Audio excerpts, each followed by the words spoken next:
And thank you for staying with us. We're back again. This time we're going to the National Assembly, looking at how setting an agenda for the 10th National Assembly. That matter of who's going to lead the 10th Assembly is a question that everybody's been going back and forth. Some are lobbying from different quarters. Excuse me.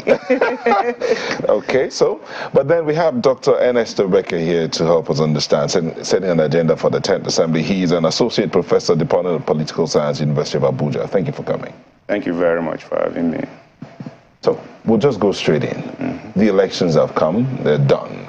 But National Assembly, 10th National Assembly will kick in real soon.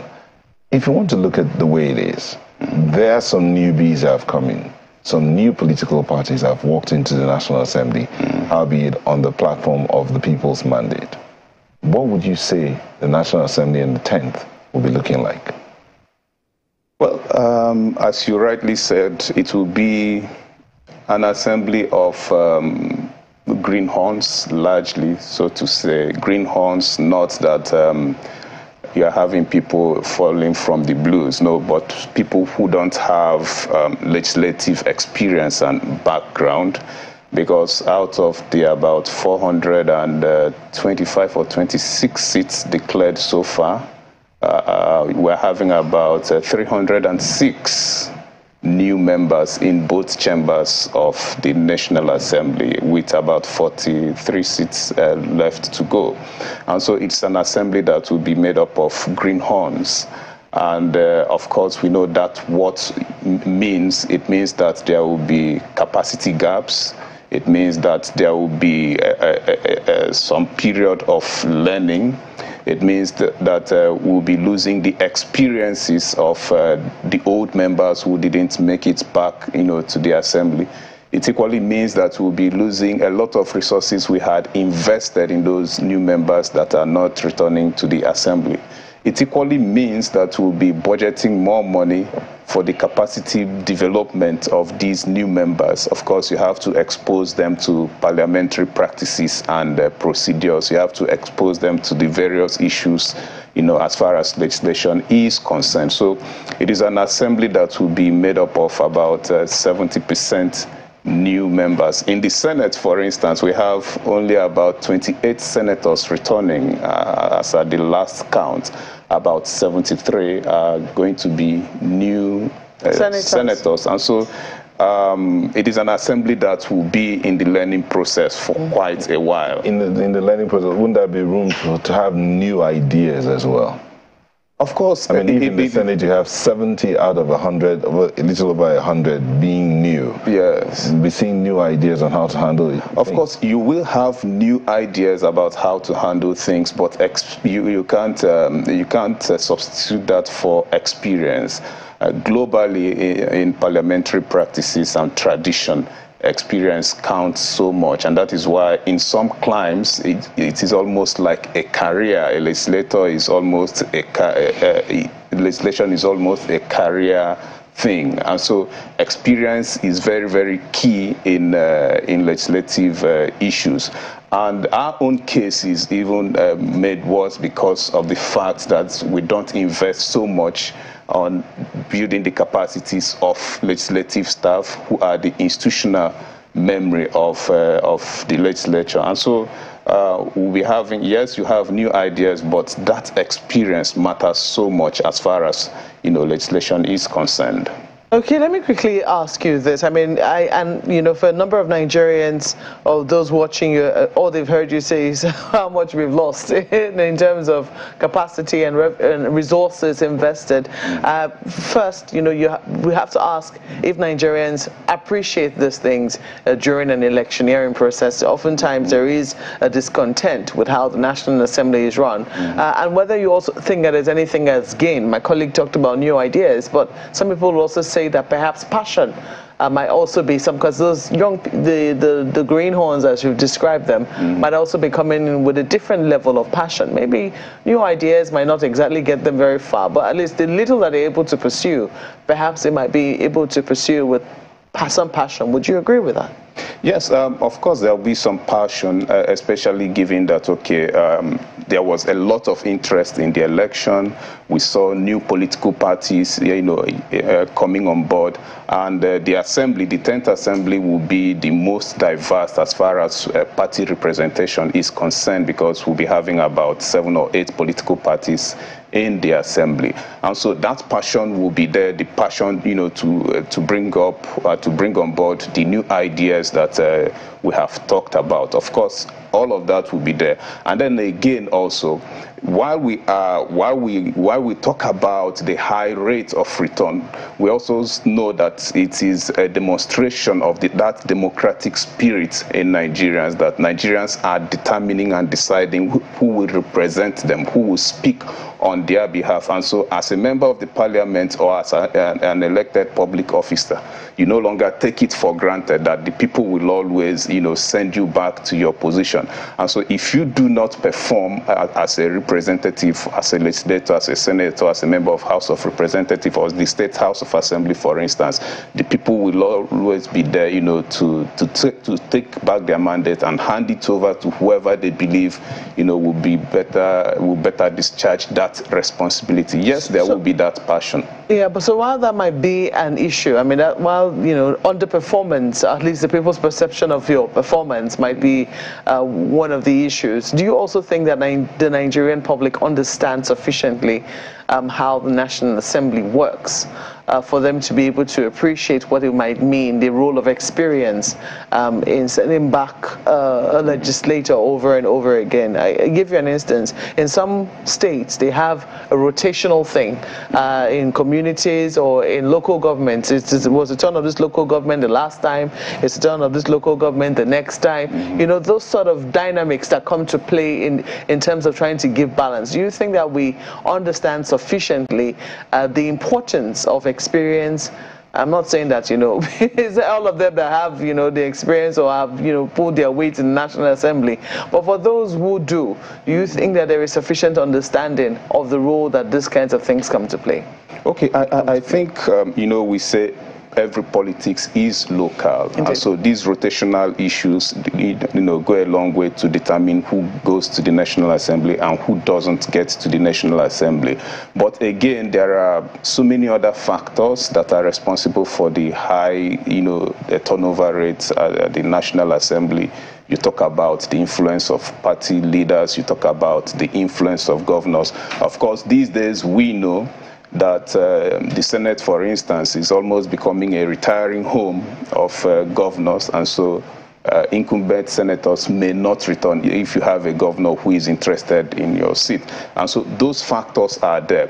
But when you ask, do Nigerians appreciate the fact that experience matters as far as legislation is concerned? I would say I haven't seen that, given the trend of our elections. Because if you take since 1999, we have continued to talk about this high rate of return in the National Assembly. And so it means that we are yet to understand that the legislature needs some level of consistency, needs some level of stability in order to continue to benefit from the experiences, the capacities of members of the legislature. And so if you take the trend, if you take the high rate of return at the National Assembly, we can conclude that, yes, Nigerians do not really appreciate the fact that experience matters so much as far as... So the high rate of return or high rate of no return, that's, yes, of non-returning to the National Assembly. Let's quickly take this conversation now to my colleagues in Lagos. Well, thank you, Mark. I'm just trying to understand what is being proffered here, because, are you trying to say that maybe there should be some sort of arrangement where the lawmakers get longer tenure such that they don't leave after a certain time, or you're just trying to paint it as it is, not proffering any solution? But that aside, my major question now is about the emergence of the presiding officers, whom some have said that should be really first among equals, not to see it as, leaders. We're equals, but maybe first among presiding or officers of the National Assembly. Some people have declared interest. Some have even gone to the extent of saying, well, it is my turn. I am a high-ranking member. Maybe that ties to the point you're trying to make. But seeing also the makeup, the greenhorns, 70% or maybe even more are actually new members. Do you see the emergence of the familiar faces, maybe some of the people who have declared interests, or do you see the dynamics changing with the current makeup, the new makeup, which is largely new members? Okay, when you talk about the election of presiding officers of the National Assembly, it is equally guided by certain rules and laws. And so if you go to the Senate and the House of Representatives, the standing rule of the chambers will determine how these presiding officers will emerge. And I know that the rule provides that experienced members will be nominated for those positions, even though it is not stated in the Constitution, but the standing rule of the House and the Senate provides that it is only members with legislative experience that are nominated for that position. And so, yes, we have many new members coming, but I want to believe that eventually the rules of the two chambers of the National Assembly will be deployed in determining who wins and then who presides over the 10th National Assembly. And so, yes, we'll still see the old faces, preside over the 10th National Assembly, given the provisions of the standing rules of the two chambers of the National Assembly. I don't foresee a situation where we'll have new members, those who are just coming in, preside over the 10th National Assembly. Yes, we can say that in the 8th Assembly, we saw a new member emerge as the majority leader of the opposition. I mean, the minority leader of the opposition party then, but that was an internal party thing. But we are now talking about the entire the leadership of the entire National Assembly itself. The rules provide that you pick from ranking members of the National Assembly. Besides speaking from ranking members, there's a new dimension to the politics of the Assembly this time around. It seems so with the 10th Assembly, because if you look at the House of Representatives, the number of the lawmakers in the opposition combined is more than that of those in the ruling party. Going through the numbers now will take some time, but do you see us starting another debate of the Second Republic where the opposition is looking at producing the leadership because their minority seems to be in the majority above the numbers of the main party, the ruling party? Okay, again, the ruling party will not fold its arms. It will equally, just as the opposition parties will be seeking to build alliances, the ruling party will equally build alliances with some of the opposition political parties. And so if they are able to successfully build these alliances, then I don't see the opposition political parties producing, presiding officers of the 10th Assembly. Oh, okay, Dr. Becker, this National Assembly, what should Nigerians be expecting from them, besides their leadership and all of that? Yes, a lot of them are new. What should they be looking out to do for the Nigerians that elected them into office? Seeing that, if you don't do what you're supposed to do, after 4 years, these citizens are ready to throw you out. Exactly. By what we've seen with the last election. Yes, so in terms of setting agenda for the 10th Assembly, there are a lot of issues that this Assembly will be faced with. That's why let's just look at maybe 2 or 3 that they should kick off looking at. Of course, given the acrimony that we went through during the elections, I would want to believe that this 10th Assembly will equally again be looking at further amendments of our electoral laws. And then I also believe that the 10th Assembly in looking at tinkering with the Constitution, the issue of local government autonomy will equally again come up, there are issues there are security concerns, there are economic challenges, and I want to believe that security challenges, the economic challenges, local government autonomy, further electoral reforms, will form part of the agenda of the 10th National Assembly. When you talk about the local government autonomy, you do know that this assembly, the 9th Assembly, actually amended the constitution at that, but at the states level, it was rejected. It was rejected. Do you think that would change? Okay, so you recall that even the financial autonomy of state houses of assembly at some point was rejected by the state houses of assembly, and so.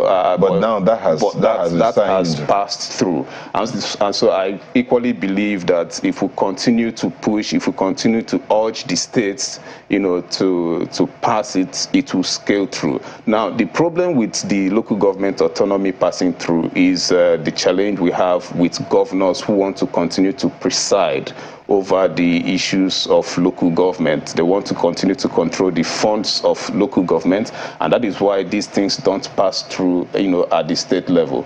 But if we continue to push, if we continue to agitate, and if the National Assembly work out a modality with the state House of Assembly or Conference of Speakers, I'm sure that eventually this will pass, at the state level, just as the financial autonomy of state houses of assembly equally passed. Okay, I just want to quickly mention the fact that you said electoral reforms as well. Further electoral reforms. We just got the new Electoral Act 2022.